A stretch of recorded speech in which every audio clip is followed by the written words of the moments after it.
তো মেলায় বেশ ভালোই দোকান বসেছে, তো মেলাটা এবার ঘুরে দেখবো একটু ভালো করে।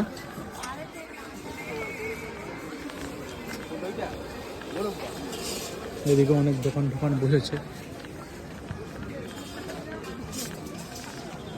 এদিকে খাবারের দোকান আছে। তো আজকে তো আবার কিছু খেতেও পারবো না, কারণ কি সোমবার, সেই জন্য। আর সোমবার এসে পুজোটা দিয়েছি, বেশ ফাঁকাই ছিল। অনেক লাইন হয় বোঝা যাচ্ছিল, লাইন তো দড়ি বাস দিয়ে ঘেরানো আছে। বাবা তারকনাথ হোটেল।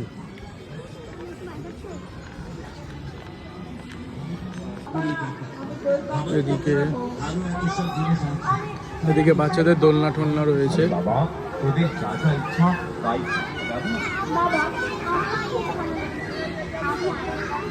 তো এদিকেও দোকানপাট রয়েছে বেশ ভালোই, দেখতেই পাচ্ছ। এখানে আমার ঘড়ি রয়েছে, জিও, সেই লাগছে। ওদিকে আবার বাসন কোসন বিক্রি হচ্ছে।